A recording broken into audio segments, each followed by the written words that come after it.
Hi, I'm Sydney Mulder, and I currently live in Raleigh, North Carolina, but I would say my formative years were in Virginia Beach. I became part of the military community when I met Bill Mulder. He was a SEAL on SEAL Team 5 on the West Coast, where I met him. And we married in 2005 and moved to Virginia Beach shortly after, where he screened for development group and became part of SEAL Team 6. And we stayed in Virginia Beach, and he was stationed there on and off until his retirement in 2017. And 3 months after his retirement, Bill ended his life. And that is why I'm here today, honoring Bill tomorrow with Sarah for the Boston Frogman swim. Hi, my name is Sarah Wilkinson. I live in Virginia Beach, Virginia. I was a military kid growing up, so I'm a little bit of a gypsy. I'm not from really anywhere. Been in Virginia Beach the last 20 years. I met my husband when I was 13, the first day of high school. So we were together pretty much ever since.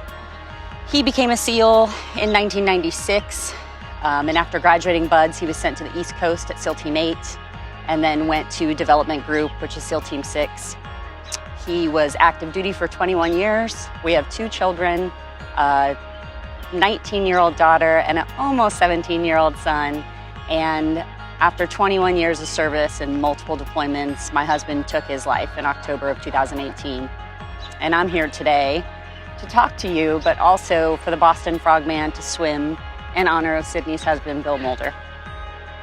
So the last 2 years, I have 2 friends that live in the local Boston area, and they have swam on behalf of my husband, Chad.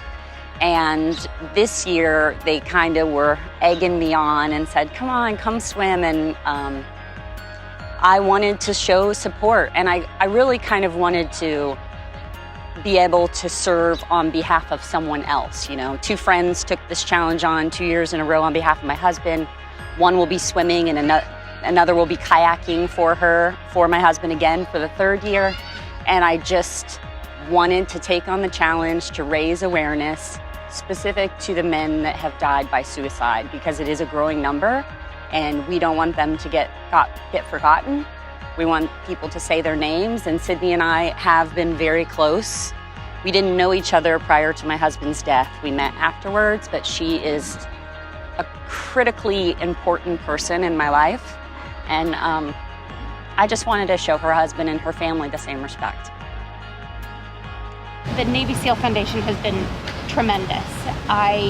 In the very early stages of losing Bill to suicide, I remember them sitting at my kitchen table with me the day after Bill died. So they were immediately there for me, the foundation as a whole. And Sarah can speak to this as well.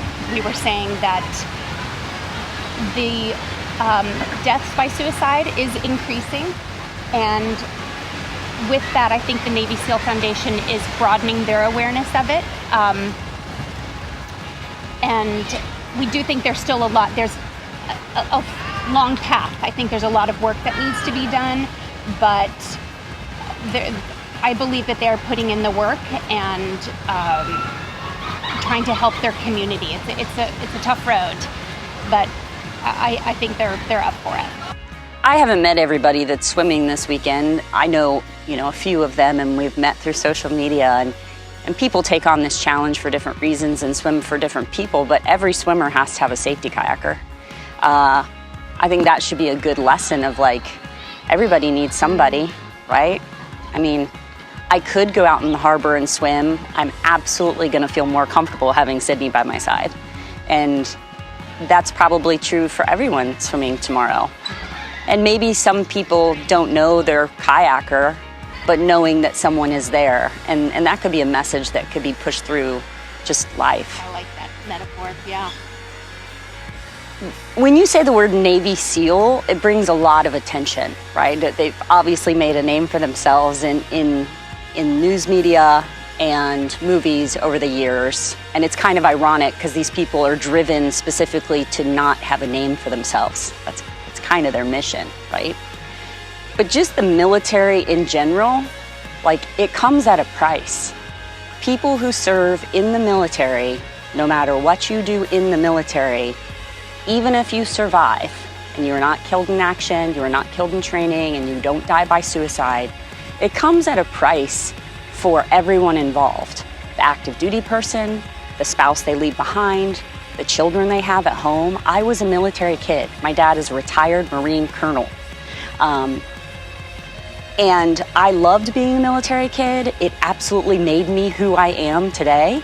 Some of that's good traits, some of them not so great traits, but it just would be wonderful if the support for the Navy SEAL Foundation and the Boston Frogman is phenomenal. But what would be great is if we just create a ripple effect in general of just people who serve and the family members that stand behind them in silent support and know that we are in this free country for those people that made that choice. To me, I immediately envision the community of widows that we have. I loved being part of the military when Bill was active duty. And he served for 20 years. I was with him for 14 of those. And I loved it. I had such pride being a military spouse. And now being a military widow, there's such identity with that. And I think there are pros and cons to kind of claiming that identity and struggles and challenges with that. But I'm so, like Sarah said, I continue to use the words grateful and humbled and just thankful to still be a part of this community. And I think the Navy SEAL Foundation does a tremendous job at maintaining that community and welcoming people to that, unfortunately, welcoming people into this Gold Star community. But to me, that's my community. My people, my tribe are my girls and my fellow widows and Gold Star spouses. And I'm so thankful for them. Sarah and I raised an incredible amount of money. The goal was $2,000, and I think we had a phone conversation early on in this process saying, if we don't reach it, we'll just split the difference. And we've raised, I think, $12,000 for this swim.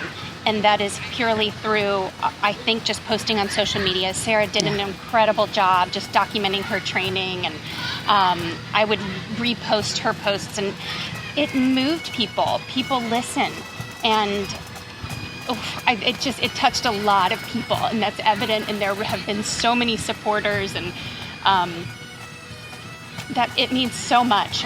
So to me, I think just kind of that outreach and bringing awareness to what this swim means, and then people, it just snowballs. I think then people get to know who's Sarah, who is that? Oh, who's Sydney? And it's just, that's been really emotional and really incredible to be a part of, and to see that unfold.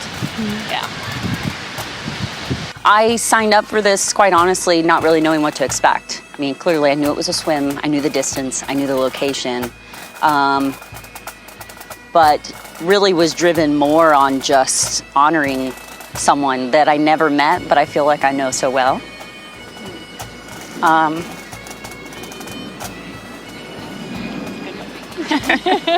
And I'm just ready.